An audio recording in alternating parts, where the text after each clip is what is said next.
Halacha Yomi. We'll start Rabbi again on Pesach tomorrow. But Halacha Yomi, we're up to the laws of Muktzeh, 215. Muktzeh is not only prohibited to be picked up, but it also may not be moved. So even if I don't pick it up, and I move it to the side, that's prohibited. 2, one is permitted to touch Muktzeh, provided that the Muktzeh is not moved by his touch. Some people like to lean on cars outside when they schmooze. That's allowed. Technically, they're touching the car, it's Muktzeh. But to move the Muktzeh is problematic. Okay, good. Number 3. It is permitted to move Muktzeh with one's body or part of one's body in a manner other than carrying it in one's hands, even when that movement is for the benefit of the Muktzeh. For example, one may kick an item that's Muktzeh Mahmud Gufo to a place that's more secure. Likewise, it is permitted to move Muktzeh by blowing it with one's mouth. Okay, so you're not moving it with your hands. It's allowed when it's for the benefit of the Muktzeh. So let's say there's an item that's Muktzeh, and you're not allowed to pick it up, but for the benefit of the item, you want to move it to the side, you could kick it. You could do it with a different part of your body to move it to the side. What if it's a toy? Like it works, the toy works, you know? It makes noise, it's electric. Yeah, so, but if you would touch it with your hand, you would avoid it. But if you kick it, you can... Let's do the coffees after Mechila. Thank you. It's too much noise. So the toy, you're gonna kick it, you're gonna move it to the side, different part of your body. So it's gonna go off, it's gonna go on. Yeah, exactly. So you can't. If you're gonna turn it on, it's a problem. If you lift it, it won't turn on. Well, that's gonna be Muktzeh Mahmat. It's Klish Machtole Isur. It's gonna do Muktzeh. So then the only reason to pick it up would be if you need the space, or you're gonna do something permitted with it. So one of those two ways you could pick it up with your hands. Okay, number 4. Although it's not permitted to move an item that's Muktzeh, it's permitted to benefit from a Muktzeh item, such as sitting on it. For example, there's a big rock. So that big rock over there in the park is a Muktzeh, you can't move it. But I want to sit on it, you're allowed to benefit from it. There's no problem benefiting from a big rock or a big log. Okay, tiltul minatzad. Sometimes Muktzeh is permitted to be moved with indirect movement, such as tiltul minatzad, which is you carry the item that the Muktzeh item is resting upon. Okay, so let's say it's resting on some piece of wood that's not Muktzeh, some vessel, right? And it has a Muktzeh item in it, and it's not a basis, the davar asur. It's not considered a base for a forbidden item. And what I wanna move this bottom item, and it's gonna move the Muktzeh item on top of it. That would be allowed if it's the purpose of the movement is not for the benefit of the Muktzeh, right? For example, there's money on a chair. Okay, so the chair is a non-Muktzeh item, but the money is a Muktzeh item. So I want to move the chair. It has money on it. I'm allowed to move it if it's not for the benefit of the money. For example, I need the space, right? So it's for benefit. It's something to do with the chair. The chair is in my way. I need to move the chair. So I'm moving the chair. I'm allowed to move the chair even though it has Muktzeh on it, as long as it's not a basis, right? We're going to talk about that later. But what if I want to move the chair on the side to protect the money? That'll be a sur. It'll be a sur to pick up the chair just to move it to protect the money. Okay. What about a laptop? That's plugged in. You just hear the chip. Okay. It's not plugged into the laptop. It's just plugged into the wall. Okay. So what do you want to do? Unplug it. Unplug it? You can't unplug it. It's not like... No, we don't unplug plugs on Shabbat. But you should know that where's the laptop? What is the laptop resting on? It's not connected. What do you mean? There's a plug on the floor, Stam? It's not me. Okay, so move the plug over with your foot. No, what I'm saying is connected. Connected. So you should try to take it off. No. I understand. Why you need to unplug this plug? So no one chips. Just move the wire to the side. Leave it plugged. Just move the wire to the side. Okay, good.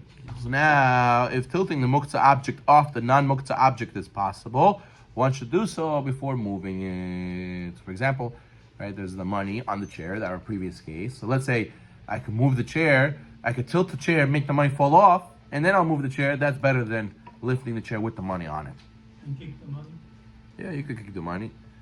7. One may pick up a non-Muktzeh object even though it might move a Muktzeh object as one is picking it up. Let's say there's a bunch of stuff next to each other and I want the non-Muktzeh item. And the non-Muktzeh items might bump the Muktzeh item next to it and it's going to move it. That's fine because I'm pulling out the non-Muktzeh item. Okay, let's say nutshells, right?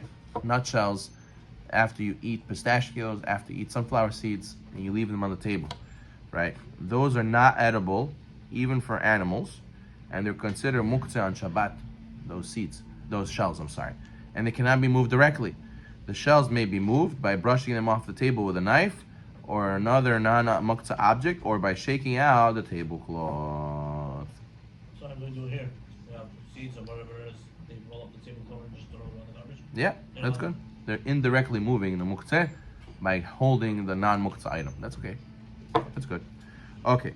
10. One is not permitted to hold a child who's holding muktzeh. Therefore, if the child holding muktzeh, you have to wait till he puts down the muktzeh. Right? Let's say the child is holding a rock, or he's holding a toy that makes noise. That's electric. You cannot pick up and hold the child, right? Because you're picking up a non-muktzeh item, your son, who's holding muktzeh, right? So, however, if the child is dependent on the parent and it's in a situation where the child cannot be left alone with the muktzeh, then you have no choice because the child's going to start screaming, crying. Even in this case, let's say the child's holding a muktzeh item which is valuable. The child may not be picked up with the muktzeh in his hand, and one may not even hold the child's other hand and walk with him without picking him up. This is a rabbinical prohibition. Maybe he'll drop the item and you'll come to pick it up. Let's say he's holding your phone, right? He's holding your phone. He's playing with it. You tell him, no, Shabbat, put it back. He starts walking around. You hold his hand and you say, okay, he's a child. What should we do? The prohibition is that maybe he's going to put it down on the floor in a random place, not supposed to be in, and then you're going to have a big desire to pick it up and put it back and put it away. So therefore, the Chachamim did not let you hold him and lead him with his hand. You have to tell him, no, put it back. Stop, drop it, put it back where it was right away. Okay. You can direct them. Yep. Okay. 11. Muktzeh that is attached to the ground is not considered muktzeh and may be moved. However, if the item has no permitted use, even when it's detached from the ground, it's considered muktzeh. 12. One may touch and move a flower or a plant that's attached to the ground in order to smell it, and it's not considered muktzeh. Likewise, you're allowed to sit on grass, and even though you're moving the blades of grass, it's not considered muktzeh. One thing we will learn is you're not allowed to climb a tree on Shabbat. That means even a tall tree stump or even the roots. You can't stand on the base of a tree. It's all included in a separate prohibition of climbing a tree. Okay, good. 15. Chachamim permitted move a muktzeh object that's repulsive or it's foul smelling. Right? What do you say? Vanyais? Right? It smells, stinks from one's house or living quarters. Okay, what are the examples? Number 1, food wastes such as shells, peels, pits. All these things that are disturbing and disgusting, you're allowed to move them, no problem whatsoever. Number 2, animal waste. Okay, let's say a dog went, right? That is repulsive where it is in your house. You're allowed to move it, even though it might be muktzeh by itself. 3, unwashed pots and pans may be moved to the sink. D, let's say there's water sitting in a bowl somewhere in the house and it smells. You're allowed to move that water out. Number 5. Outside. What about outside? If cat or dog live on the roof, are you allowed to move it? Well, it's where? On your property? No. Oh. No problem. That's not allowed, really. You're not allowed to do that. He's not allowed to make on somebody else's property. But it'll be permitted for that person, I think, because for him it's disgusting that it's on his property. For you, it's not really disgusting because... No, it's not in summer, it's in public. If you're allowed to pick it up in a street, you're saying. Right.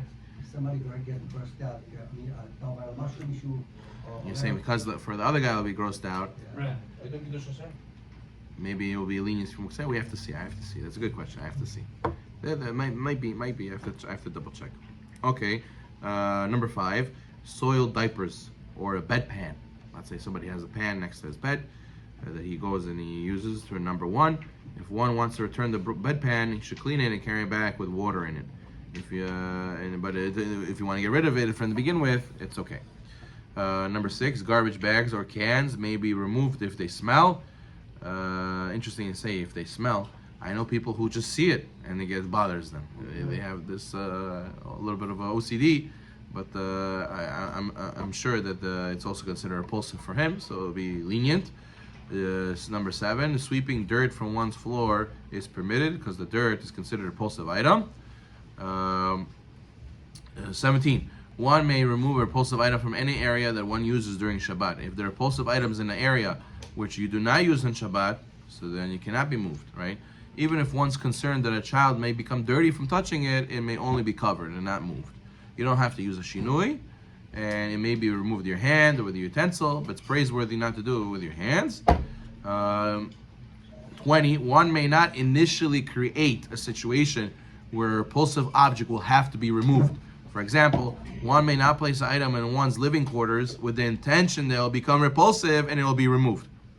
If one did so anyways, so then it will be permitted. Okay.